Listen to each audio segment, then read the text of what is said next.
राधे राधे, जय श्रीमन नारायण। कैसे हैं आप लोग। आज मैं आपको माँ अन्नपूर्णा की कथा सुनाऊंगी कि माँ अन्नपूर्णा जो थी वो कौन थी।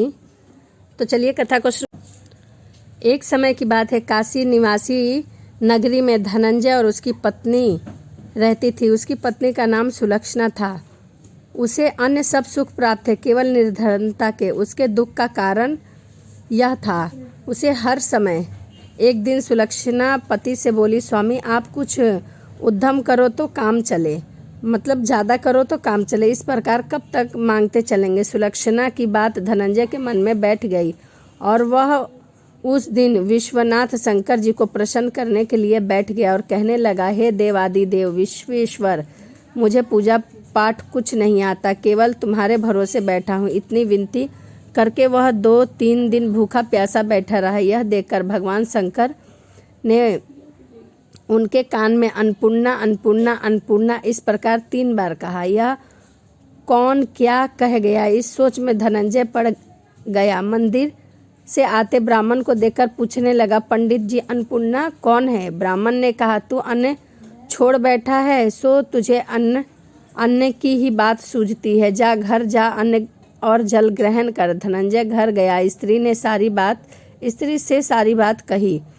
और वह बोली, नाथ चिंता मत करो, स्वयं शंकर जी ने यह मंत्र दिया है, वह स्वयं ही खुलासा करेंगे। आप बिना मतलब के इधर उधर मत भटको और माँ अन्नपूर्णा की आराधना करो। धनंजय फिर जैसे का तैसा पूजा में बैठ गया। रात्रि में शंकर जी ने आज्ञा दी, कहा तू पूर्व दिशा में चला जा, वहाँ अन्नपूर्णा नाम का जाप करता हुआ जा, रास्ते में फल खाता हुआ जा, झरने का पानी पीता हुआ जा। इस प्रकार कितने ही दिनों तक चलता गया। वहाँ उसे चांदी की चमकती वन की शोभा देखने को आई। सुंदर सरोवर देखने में यह उसके किनारे कितनी अप्सराएं झुंड बनाए बैठी थी। एक और माँ अन्नपूर्णा इस प्रकार बार बार कहती थी। यह अगहन मास की उज्जैनी रात्रि है और आज के ही दिन माँ अन्नपूर्णा का आरंभ हुआ था। जिसकी खोज करने वह निकला था, वह उसे वहाँ सुनने को मिला। धनंजय के उसके पास जाकर पूछा, हे देवियाँ आप क्या कह रही हो। उन सब ने कहा, हाँ सब माँ अन्नपूर्णा का व्रत करती हैं। व्रत करने से क्या होता है वह किसी ने किया भी है। इसे कब किया जाता है, कैसे किया जाता है, इसकी विधि क्या है, सो मुझसे कहो। वह कहने लगी, इस व्रत को सब कोई कर सकता है। 21 दिन तक 21 गांठ का सूत लेना चाहिए। 21 दिन यदि ना बने तो 1 दिन उपवास करे। यह भी ना बने तो केवल कथा सुनकर प्रसाद ले। निराहार रहकर कथा सुनने वाला कोई ना मिले तो पीपल के पत्तों को रख, सुपारी या धृत कुमारी वृक्ष को सामने, एक दीपक को साक्षी या सूर्य, गाय, तुलसी या महादेव को बिना कथा सुनाए मुख में दाना भी न डाले। यदि भूल से भी कुछ पड़ जाए तो 1 दिवस फिर उपवास करे। व्रत के दिन क्रोध न करे और झूठ न बोले। धनंजय बोला, इस व्रत के करने से क्या होगा। वे कहने लगी, इसके करने से अंधों को नेत्र मिलते हैं, लूल्हों को हाथ मिलता है, निर्धन को धन मिलता है, बांझिन को संतान मिलता है, मूर्ख को विद्या आती है। जो जिस कामना से व्रत करे माँ उसकी इच्छा को पूर्ण करती है। यह कहने लगा, बहन मेरे पास भी धन नहीं है, विद्या नहीं है, कुछ भी नहीं है, मैं तो दुखिया ब्राह्मण हूँ। मुझे इस व्रत का सूत दोगी। हाँ भैया तेरा कल्याण हो, तुझे दूंगी, ले इस व्रत का मंगल सूत ले। धनंजय ने व्रत किया। व्रत पूरा हुआ तभी सरोवर में 21 अखंड की सुवर्ण सीढ़ी हीरा मोती जड़ी हुई प्रकट हुई। धनंजय अन्नपूर्णा अन्नपूर्णा कहता जाता था। इस प्रकार कितनी ही सीढ़ियाँ उतर गया तो क्या देखता है कि करोड़ों सूर्य के प्रकाशमय अन्नपूर्णा देवी का मंदिर है। उनके सामने सुवर्ण सिंहासन पर माता अन्नपूर्णा विराज है। सामने भिक्षा हेतु शंकर भगवान खड़े हैं। देवताएं चंवर डुला रहे हैं। कितनी ही हथियारे बांधे पहरा देते हैं। धनंजय दौड़कर जगदम्बा के चरण में गिर गया। देवी उसके मन का क्लेश जान गई। धनंजय कहने लगा, माता आप तो अंतर्यामी हो, आपको अपनी दशा क्या बताऊं। माता बोली, मेरा व्रत किया है, जा संसार तेरा सत्कार करेगा। माता ने धनंजय की जीवा पर बीज मंत्र लिख दिया। अब तो उसके रोम रोम में विद्या प्रकट हो गई। इतने में क्या देखता है कि वह काशी विश्वनाथ के मंदिर में खड़ा है।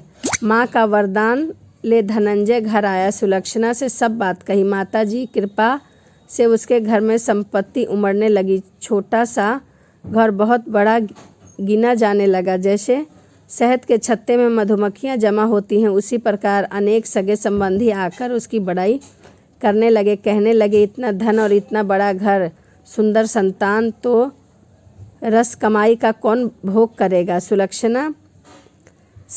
सुलक्षणा की संतान नहीं थी, इसलिए तुम दूसरा विवाह करो। अनिच्छा होते हुए भी धनंजय को दूसरा विवाह करना पड़ा और सती सुलक्षणा को सौत का दुख उठाना पड़ा। इस प्रकार कुछ दिन बीतते गए। फिर अगहन मास आया। नए बंधन से बंधे पति पत्नी ने सुलक्षणा से कहलवाया कि हम व्रत के प्रभाव से सुखी हुए हैं। इस व्रत के कारण यह व्रत छोड़ना नहीं चाहिए। यह माता जी का प्रताप है जो हमें इतना सुख प्राप्त हुआ है। सुलक्षणा की बात सुन धनंजय उसके यहाँ आया और व्रत में बैठ गया। नई बहू को इस व्रत की खबर नहीं थी। वह धनंजय के आने की राह देखती रही। दिन बीतते गए और व्रत पूर्ण होने लगा। 3 दिन बाकी थे कि नई बहू को खबर पड़ी। सुलक्षणा के घर आ पहुंची और उसने वहां भगदड़ मचा दी। वह धनंजय को अपने साथ ले गई। नए घर में धनंजय को थोड़ी देर के लिए नींद आ गई। इसी समय नई बहू ने उसका व्रत का सूत तोड़कर आग में फेंक दिया।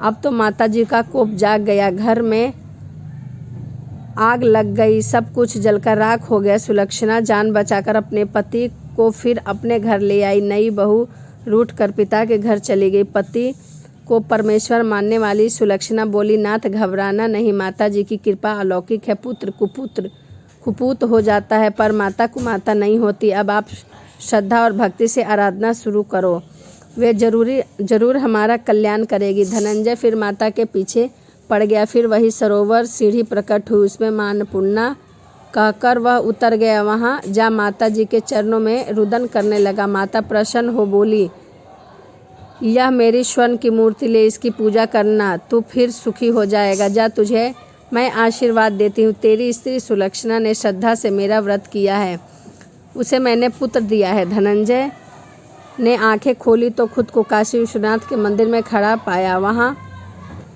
से फिर उसी प्रकार घर को आया। इधर सुलक्षणा के दिन चढ़े और महीना पूरे होते ही पुत्र का जन्म हुआ। गांव में आश्चर्य की लहर दौड़ गई, मानता आने लगा। इस प्रकार उसी गांव में निशांत सेठ के पुत्र होने पर उसने माता अन्नपूर्णा का मंदिर बनवा दिया।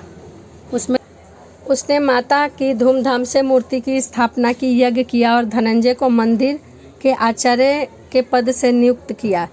जीविका के लिए मंदिर की दक्षिण ओर रहने के लिए बड़ा सुंदर सा भवन दिया। धनंजय स्त्री पुरुष पुत्र सहित वहां रहने लगा। माता जी चढ़ावे से भरपूर आमदनी होने लगी। उधर नई बहू के पिता के घर डाका पड़ा, सब कुछ लूट गया। वह भीख मांगकर पेट भरने लगे। सुलक्षणा ने यह सुना तो उन्हें बुला भेजा, अलग घर में रख लिया और उनके अन्य वस्त्र का प्रबंध किया। धनंजय, सुलक्षणा और उसका पुत्र माता जी की कृपा से आनंद से रहने लगे। माता जी ने जैसे इनके भंडार भरे हैं, वैसे आप सभी के, हमारे और सभी का कल्याण करे, सभी का भंडार भरे। जय मां अन्नपूर्णा।